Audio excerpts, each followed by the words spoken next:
gentlemen, may I have your attention, please?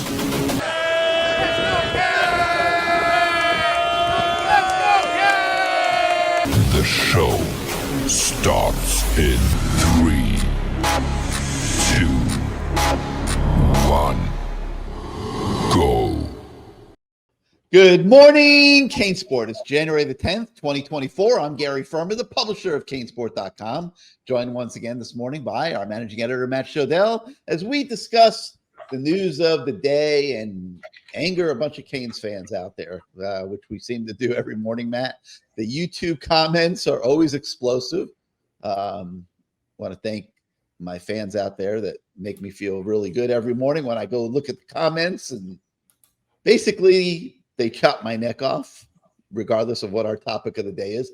But today, our topic of the day is probably going to make a few people uncomfortable. They may or may not agree or disagree with anything we say here. But as we were sitting there this week watching Michigan and Washington play for the national title, obviously, just like all you guys out there, a lot of thoughts go through your mind. And you're constantly comparing the products that you're seeing on the field with what we saw from the Miami Hurricanes this year.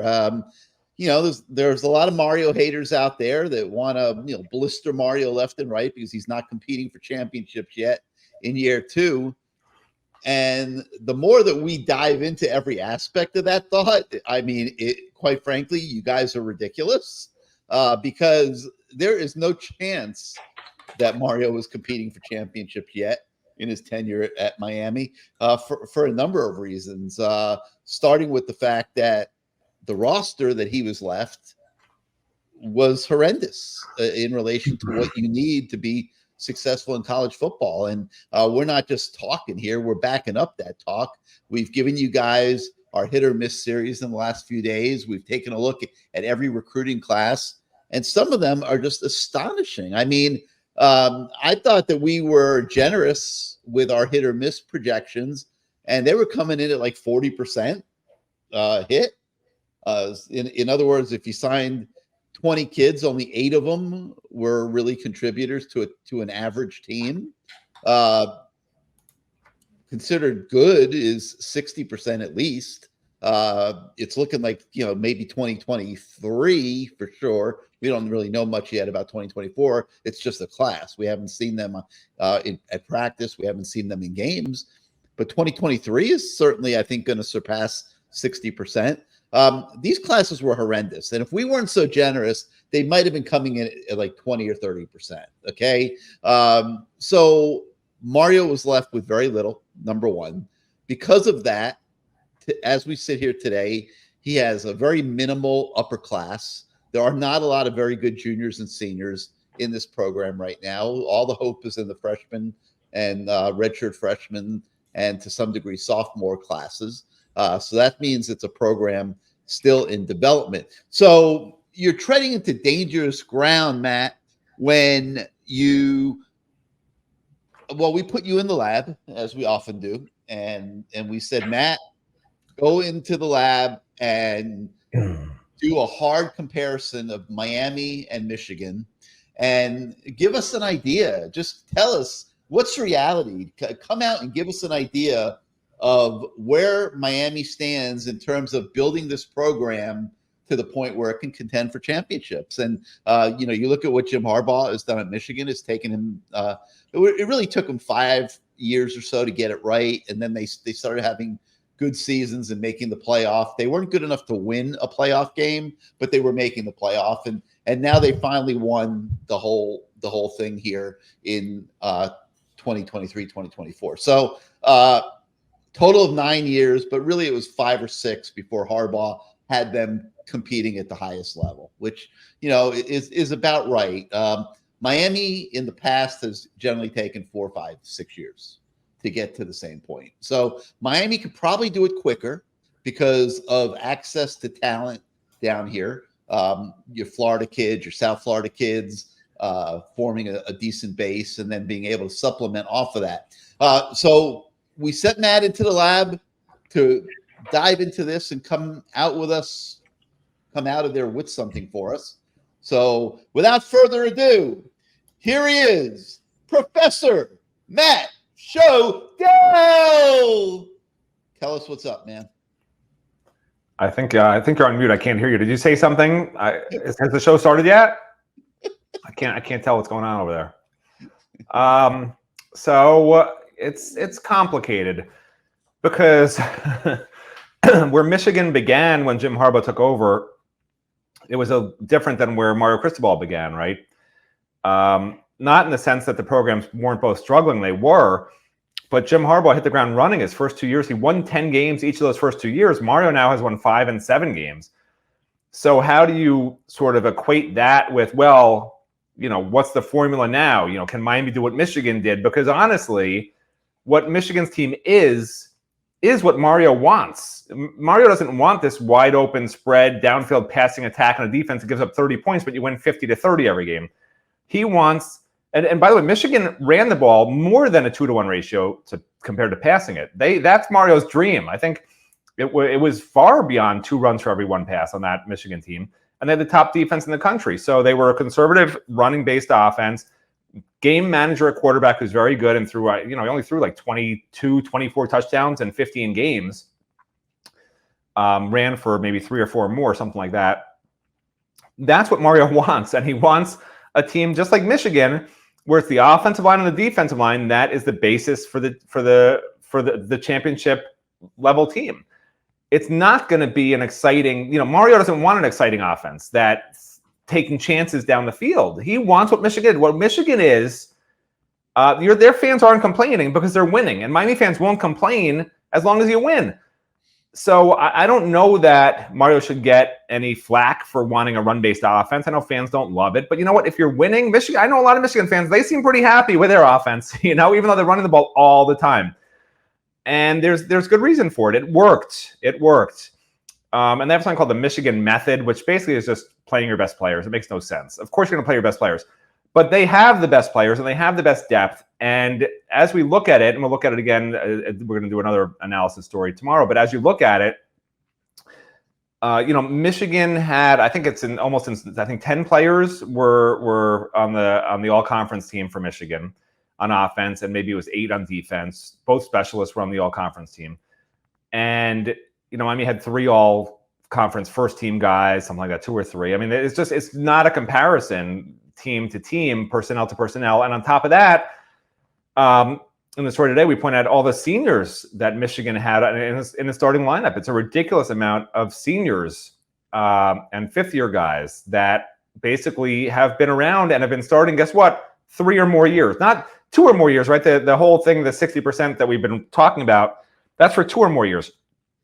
Look at the story today. Michigan has a ton of 3 guys who have started games in 3 or more years, all right?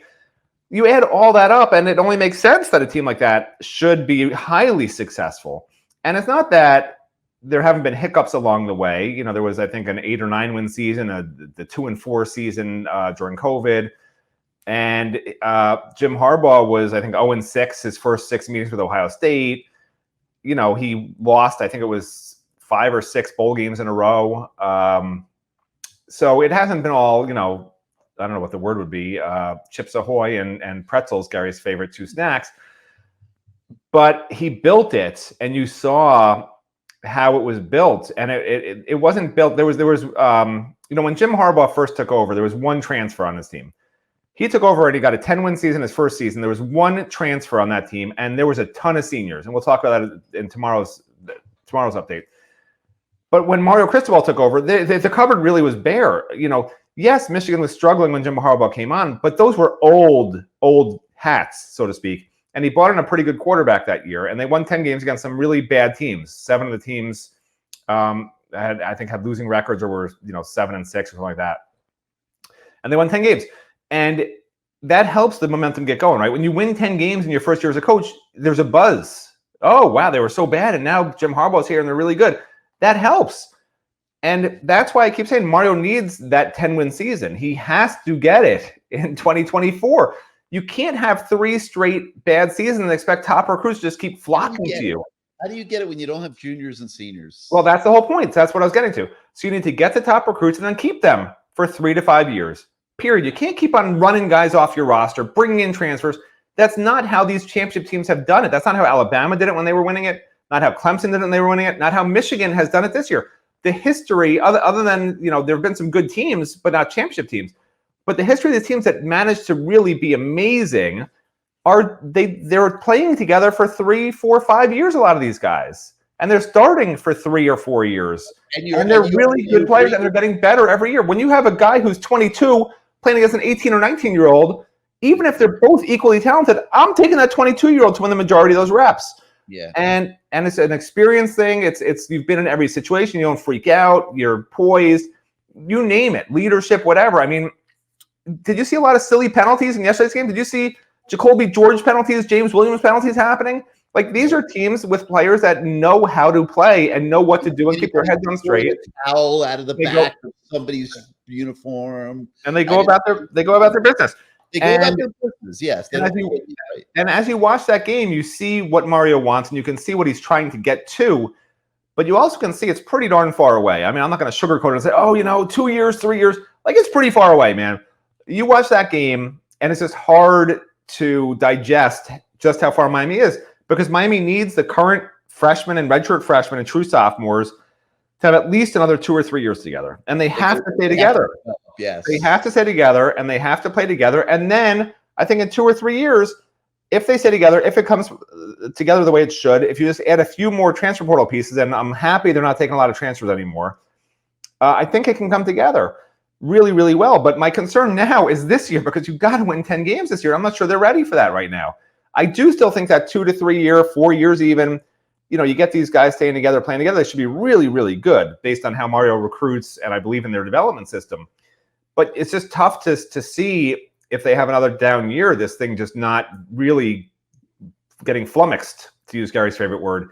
Well, I mean, and falling apart a little bit. So that was the danger zone. The danger zone is 2024. If they can get through 2024 with 10 wins, things look good, I'm really optimistic. If it's another 7 or 8 win season, the wheels might start falling off and panic might start setting in, and that would be very dangerous. So I think this is a turning point season for Miami. And I know people wanted to say last year was. I never said that. This is the first time I've ever said there's a turning point season for Mario. It's this coming year. If they can get to 10 wins in 2024, I think this program under Mario Cristobal will be great for a long, long time. And if not, it could wind up a nightmare scenario or a dream scenario, 50-50 at that point. Well, couple things. I mean, there's no question that the 2023 and hopefully 2024 recruiting classes are the foundation for what you're talking about. Just like the good classes were a foundation for Michigan.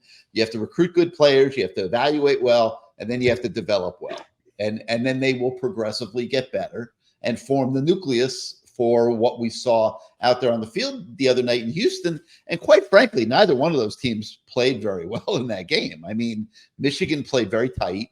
I thought they knew they were the better team, and they played, very tight, a little scared, I thought. Didn't take a lot of chances. They played the odds that they were the higher caliber team, and they were going to just wear down Washington, and they did. I thought Washington played one of their poorest games of the year. Certainly the quarterback was far from his best, was one of the best deep ball passers in the country during the season. Wasn't doing that very well the other night. And they just didn't played far from their best game. But all that said, both teams were built on upperclassmen, and the biggest thing is their best players, instead of prematurely sending themselves to the National Football League draft, came back. They ran it back, so to speak. And, certainly the case with Michigan, and we take a look at that in today's story a little bit that you'll see on the website. And we didn't do a story on Washington to this point, but it was the same thing. It was a lot of kids coming back that formed the nucleus of a team that could go undefeated and get to the national title game, and which is a great accomplishment for Washington. Great accomplishment. It's not too many years ago that Mario Cristobal's Oregon teams were, beating Washington and winning the Pac titles over Washington. And, now there's Washington in the national title game while Mario came here to rebuild Miami. But, that is one thing for sure. the Leonard Taylors, James Williams, if he stops screwing around playing games on the field, Cam Kinchins, who, if he continues to develop and becomes much more consistent, gets better in coverage. These kind of guys need to come back. I would almost throw Tyreek Stevenson in there, except he had a pretty good year this year in the National Football League. So he probably made the right decision in going pro, even though it looked like he had upside. He went to the NFL and he found that upside. So, and these guys might also, but the point I'm making is the guys on Michigan and Washington who are in those similar situations, who also may now go on to the National Football League, they stayed. And Matt, they formed the nucleus for these two teams that we saw on the field. And Miami has none of that. And that to me is just such a critical element of this whole conversation about trying to get good enough to compete at that level. I don't think anybody looked at Michigan or Washington as good as Georgia or Alabama going into the season, but they were. And they were because they had older kids. I mean, I can just repeat the same thing I already said. Said it. Well, I'm just trying not to hog the air. People get upset. Well, I mean, if they talk too much, people get mad. Look, the bottom line is, if Miami Hurricanes fans want to have one word that should sum up how they need to approach things now, it's patience. I mean, there's no easy timeline to speak of, because it took Jim Harbaugh, even with him starting ahead of Mario when he took over that program, it took him 9 years. 9 years at the same program to get a national title. We consider him a pretty good coach. Yeah, and I don't think Miami fans will be thrilled if it takes 9 years. But you know what? If you're, there's no chance Miami fans are waiting 9 years. Well, but but he did compete for national titles for a couple of years. So if you're right there, fine. It's true. But yeah, 9 years is a long time to wait. When you're in year two, and you know you've got 7 more years to wait. It's sort of like proposing to your girlfriend and she says, let's wait 7 more years and then let's revisit it. That's probably not going to work for most people. It works for Gary, but not for me. And it's not great. So when you look at the Michigan system and how it was built, it took a lot of time. It wasn't overnight. There are some instances, I think, I'd have to look, but where maybe you could bring in a certain coach with a certain system and it just instantly clicks. And boom, you're off like a rocket ship and have an amazing season right away. But I think that's few and far between. It obviously is not happening at Miami. And I do think it takes longer for coaches like Jim Harbaugh and Mario Cristobal to build what they want to build, but it's also sustainable for longer, because what they want to build isn't gimmicky. It isn't, okay, we're starting this, this new thing that nobody's seen with all the, Washington with all their crazy movement and having a great quarterback and bam, you're great. Like that's something you could do pretty quickly, doing something nobody else has done. It's almost like the triple option with a great offensive line and great running backs. Maybe it'll work if you have a good defense. Maybe you can wind up in the playoffs, championship, whatever. But what Mario wants to do and what Jim Harbaugh did takes so long to build, because it's not just a quarterback. It's not just an offense that people only see once a year that, you can sort of maybe scrape by in 3 or 4 tough games and the other 7 are easy to win. This is, you need 5 monsters on the offensive line. You need 4 monsters on the defensive line. You need depth on the defensive line behind those monsters. You need playmaking sideline to sideline linebackers, and you need cover corners and really rangy playmaking safeties. And on offense, you need a good, really, really good running back, a game manager at quarterback who's really smart. And then that's the formula. It's not 1 or 2 players and gimmicks. Like, that is why it took Jim Harbaugh 9 years. And you saw every year it was getting there. Every year he was getting a little bit better at this, a little bit better at that. The players were gelling a little better. But it took forever, man.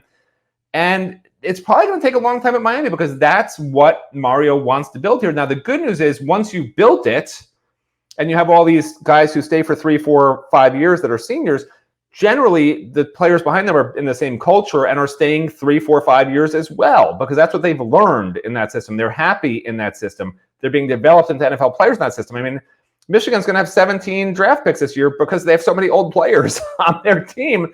And then the guys behind them are next man up. And yeah, maybe it'll be a transition year next year for Michigan, but they're still, I think, ranked in the top 10 of the On3 preseason rankings that came out yesterday for a reason, because that's how you build it. You get these great players. They teach the ones behind it. Miami's done it. Miami's been there, and that's how it used to be at Miami. They would say, reload, not rebuild. That's what Mario wants to have happen. But again, it takes so long to do that. So again, the word is patience. There's nothing else I can say. I mean, there's no magic bean that we can feed the players that's going to instantly transform them into what Michigan had. There's not. I mean, if you look at the Miami team, I'm not sure that anybody on Miami's roster could have started at Michigan this year. Probably not a single player. Like, maybe I don't even think the safeties could have. That's how good Michigan was across the board compared to Miami. And you guys can post on the message board this morning and tell me I'm wrong, but I don't think you're wrong. I mean, I'm happy to say you're wrong, and I'm gonna tell you something in a minute I think you were wrong about, but like, I don't think you're wrong about that. I mean, they're talking about this team having 13, 14, 15 NFL draft picks. I mean, that's probably 4 times what Miami has. I mean, Reuben Bain probably would have been a key backup, Like, other than that, who would they have used? Like, I don't even know who they would use. Like, Malagoa, they had 2 great linebackers. Mark Fletcher, they had Blake Corum was unbelievable. So I don't know where you go. Their offensive line was great. Their defensive line was great. I mean, that's a scary thought that Miami doesn't have potentially, and I guess we have to ask Jim Harbaugh this. What Miami players would start for Jim Harbaugh on this team, that Miami's team to that team? I don't think he'd say one. I don't think he'd say that guy would be a starter over this guy, if he was being honest. I don't think you're wrong. The best player on the Miami team right now was a true freshman, Reuben Bain, and Michigan's at the line of scrimmage was loaded up. So I don't know the true freshman Reuben Bain walks into Ann Arbor and starts his first year. I would almost bet he doesn't. I mean, how many true freshman defensive linemen, I don't care who they are, as true freshmen? Yeah, they had a great defensive line. They have a great defensive line. I mean, Reuben Bain walked into a great opportunity here. He's very good. Had a great freshman year, ACC Defensive Player of the Year and all that. But I think Matt's right. I don't know that I don't think he starts at Michigan. And that's just reality. Like, fans aren't going to like it, but that's just the reality. It's got to be built. It's going to take a little bit of time. So when you're ripping Mario, when you're ripping me, saying that I apologize for Mario and everything he does and everything else, and we rip me about Tyler Van Dyke. Do we have a quarterback in the program yet that we could honestly say is going to go into spring practice that's better than Tyler Van Dyke right now? We don't. Maybe Baby Tua gets his waiver and he comes here, and maybe he turns out to be better than TVD. I don't know, but like, some of you guys out there are just way too hostile, and you just want to attack, and you're being reckless. I mean, we're giving you the hard facts. We're not apologizing for anybody or anything. This is reality. Ask yourself the same question. Who on this Miami football team starts for that Michigan team that won the national title? And we'll leave that at that. Now, and by the way, I will add, if you want to have a little bit of sunshine, Mario Cristobal, if you look at the rankings of Jim Harbaugh's classes when he first came in and started building this thing, they're virtually identical to the rankings of Mario's classes the last couple of full cycles he's had, the first 2 versus the first 2. So again, the recruiting aspects there, I think the development aspects there, as Howard Snellberger says, the only variable is time. I believe that's true. So again, it's not the end of the world. We're not saying, oh, things are terrible, it's over for Miami. It's going to take a little bit of time. It took Jim Harbaugh 9 years and he's a great coach at a pretty good program, right? So let's give Mario a few more years before we kick him out the door and bring Manny Diaz back from Duke, okay? A few more years. How about Manny Diaz? I can't wait till Manny Diaz. He comes into Hard Rock. Oh my God. Can you imagine? I hope they announce him on the loudspeakers. I hope they honor him at halftime just so we can hear the boos. Give him an award. Award for worst recruiter in the history of Miami, Manny Diaz. Here's your plaque. Everything that we said while it was happening, we weren't being Monday morning quarterbacks. We were saying it while it was happening. We saw the disaster that was being perpetrated on the 305 during those years. Man, it was probably worse than what we were saying. It really was. When you go and you can, we got a summation of the hit or miss series on the website today. Go back, take a look at that. Take a look at the hit or miss stories at those recruiting classes under Manny Diaz. And I think you'll come to another conclusion. This is the day where you realize that you really do agree with everything we say here at CaneSport, I think you will come to the conclusion that it might have been worse than what we've been saying. And it sucks. It sucks for everybody. It sucks for us. It sucks for you guys. It sucks for Mario, who's, had to waste 2 years cleaning up the garbage that was left here. And I wrote a column about this a couple of weeks ago. This program is basically in the exact same place where it was. I mean, yeah, we've got Reuben Bain instead of Jalen Phillips and Greg Rousseau, but this program is basically in the exact same place where it was. We've got a little hope. We've got a young offensive line that's better than what they were playing with. But I mean, for the most part, coming off these last 2 seasons, Mario now going into year 3 is in probably about the same place where he took over, except for the fact that he's cleaned out the garbage and now he has a foundation to build off of. And 2024 is the year to build. Matt's saying building is great, but it needs to end with 10 victories. I think the easy schedule opens the possibility for that, maybe, but maybe with an asterisk. I mean, we got to see what this team looks like going into the season. But Matt, just to finish cleaning this up a little bit. So you said you keep using the term "what Mario wants." You used it in your story. You're using it on the show. I get what you're saying. I think that you have some legs on the offensive side of the ball. I think what we saw from Michigan is very similar to what Mario wants. I don't know that he insists on a 2-to-1 run pass ratio. I think he would love if his offensive line and running backs were good enough, like Michigan's were, to go to, a 2-to-1 ratio. But defensively, maybe in the ideal world, a physically dominant defense that, that doesn't have to blitz and stuff like that might be the ideal Mario dream.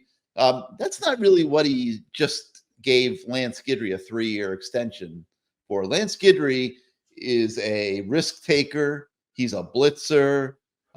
He's an attacking defensive brand. That's not what Michigan was. Michigan was, we are bigger, badder, and better than you, and we're going to kick your ass, and we're not going to take a lot of chances. So I think there's some differences on that side of the ball for sure. But I do get what you're saying, and in a lot of ways, what Michigan did this year is the Mario Cristobal blueprint. So make sure you guys check out all of those stories on the website, including our final verdict on the hit or miss series.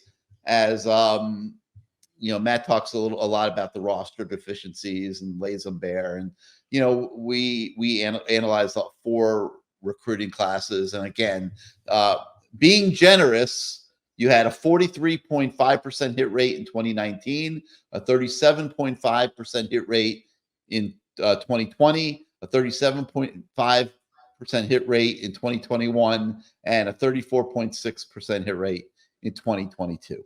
Okay, that's horrendous. Okay, and we're being generous there. It probably was worse.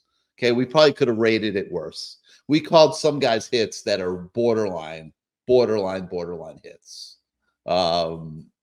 And you see how bad it came out. So it's not a happy, touchy-feely story of what we're laying out there for you guys. But I think it's important because as sports fans, football fans, there's a lot of emotions that come into play in all of this. And we want you guys to be knowledgeable, and we want you to know what's really going on.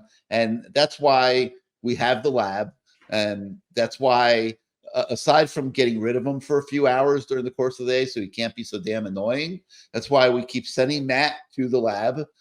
It's not like putting a kindergartner in timeout. Close, but not quite. He actually gets some productive stuff done when we send him in there. He's great at extrapolating all of this stuff from the numbers and facts, and hopefully it helps you guys and enhances your fan experience, like we like to say, and makes you guys more knowledgeable fans so that you understand what you're watching here. So that's what we're attempting to do. Now, we've been talking a lot about talent, and we are in the process of another series, 30 for 30, where we are ranking the top 30 players on the team. And as we're doing this, you're getting an idea of what we're talking about. And as we get closer to the top 10, you're gonna see it even more. I mean, right now we're at number 22, and that is Ray Joseph. Okay, we've got Ray Joseph ranked 22, who did absolutely nothing this year. Okay, I mean, this is what we're talking about. Number 30 was Samson Okinola, did absolutely nothing this year. Number 29 was Markeith Williams, a safety that flashed a little bit against Rutgers, I thought. I mean, we at least knew he was out there, but until that point had done very little. Number 28 was receiver. Number 28 is defensive tackle Josh Horton, who did absolutely nothing this year. He does have very good potential. He was recovering from surgery this year and kind of didn't get a whole lot done. Number 27 is Savion Riley, who just came in the program. Number 26 was AJ Allen, who had some good moments, had one or two good games during the course of the season, but I'm not ready to call him a franchise running back going into 2024. Number 25 is Riley Williams, a tight end that got absolutely nothing done. Number 24 is Emory Williams, a quarterback who played two okay games and now is on the injured list. And number 23 was Jadaeus Richard, who was a transfer defensive back who wouldn't have even known he was in the program really until he was put out there for the Florida State game and had a decent game. And also was, I think, a little banged up down the stretch. We didn't see him as much in the bowl game and stuff. So, I mean, now we're at number 22, Ray Joseph, who did very little this year as well. So this is the continuation of what we are talking about. There is not a lot of impact talent in this program right now, not a lot of proven players. This is a program in development, and guys like Ray Joseph, guys like Markeith Williams, they got to show advancement this coming season. I mean, not to spoil anything, but I mean, number 21, Elijah Arroyo, number 19, Matthew McCoy. You go on the list, there's just not a lot of guys coming back that you say, wow. They lost so many impact players that really we're rating these guys on potential more so than anything else. You look at the losses, they lost 4 starting defensive backs. They lost a key backup at linebacker, Corey Flagg. They lost their 2 starting defensive tackles, 2 of their key starting offensive linemen, their starting quarterback. Hooray. Fans love that. And be careful what you wish for. Remember, and I assume their starting tight end will be gone, but he hasn't officially said one way or the other. He's trying to get a waiver. I don't even know if Miami should honestly bring him back. I know they have a thin tight end room, but he was not good in my opinion. Well, they think he's a good blocker, but if you look at his PFF, he's not. His PFF numbers. Look at the film. He makes some good blocks, but he just misses others. He's not. He's strong, but it just doesn't seem like he's athletic enough or something. I don't know. I mean, he gets very upset when you say anything. If you call him a blocking tight end, he freaks out. He just has to chill out. He's 40 years old. Like, just relax a little bit. Anyway. I don't know that he should be back. If the problem that I have is if he's back, I have a bad feeling Mario's going to start him, and I'd much rather see, Riley Williams or if Elijah Arroyo can stay healthy or something like that. But yeah, so this is again, it's a turning point year for me, not just because they need to get 10 wins, very important, but because I think a lot of these younger players who I've been begging Mario to play, and he keeps taking transfers to play over them. I think they're really going to start finally playing these guys. The roster is just so stacked in terms of the freshmen and sophomores with very few juniors and seniors that are impact players that you can't keep jettisoning freshmen and sophomores. You can't jettison first, second, and third year guys. You just don't know how they're going to turn out. And so I think this is a year where you're going to see a lot of these guys really start to play and assert themselves. And if there's going to be a 10-win season, it's going to be because of guys like Ray Joseph. I mean, you need some of these guys, some of these young players, aside from Francis Mauigoa, Ruben Bain, Samson Okinola was fine, until he got hurt, and he wasn't going to start, but he would have been a contributor. Mark Fletcher, you got on the list of all the freshmen. Damari Brown, if he doesn't go over to Devontae's dark side at Florida State, where I'm sure they're trying to steal him behind the scenes already, And so there was some promising freshmen. There will be more. There will be some new second-year guys that step up. A guy like Caleb Spencer, I think actually could be a guy who really emerges this spring. You look at him; he's a monster. He looks like a monster. He passes the eye test. He can do everything. He just has to understand the defense. And there's a bunch of guys like that where you don't know how they're going to be yet. because they haven't had a chance. And I think this will be a year where you see 5 or 10 new faces that are really going to start playing more, and fans are going to be excited about it. And if they're not, then it doesn't matter because this show won't exist anymore because there'll be no more fans. So I'm just going to go ahead and say everything's going to work out fine. Because it doesn't matter. Otherwise, there's no show. So I don't care. All right. So we break down Ray Joseph today in our 30 for 30 series. So that's the football talk portion of the show. We're here in the we're here in the middle part of January, early middle part of January. We just talked team for 35 minutes, so that's pretty good. Everybody will certainly get their fix in from that. But right now, a lot is getting ready to be about recruiting. There's no doubt about that. Miami is getting ready. The coaches are getting ready to go back on the road. So that's obviously a very big deal, and that'll happen. I believe Friday is the day, and they'll be going out and visiting 2025 kids. But we just had the All-American Bowl, the Under Armour Bowl, and Stephen was out in San Antonio, and he's got a story this morning about blue chip Miami signees that were among the top performers out there in the All-American Bowl. And I would say in both bowl games that Miami players, the recruits that were out at those games, really did an incredible job of representing. I mean, JoJo Trader, Booker Pickett, Ryan Mack at the Under Armour game, Marquise Lightfoot at the All-American game, Nye Carr, Derek Plass, and Justin Scott. I mean, every one of those guys really did a phenomenal job of representing the U out there. And Matt, I don't remember an all-star game season, even in recent memory, where Miami recruits, did as well as these guys did in these postseason bowl games. I mean, there have certainly been years when they've had some standout performances in the bowl games, but yeah, it's always heartening to see these guys do well. Look, we know they're talented. I mean, it's not a shock, and it's nice to see them competing against other high school kids and do really well.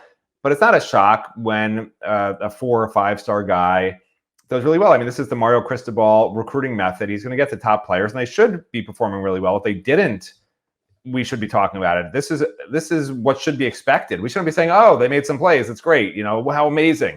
It should be, yeah.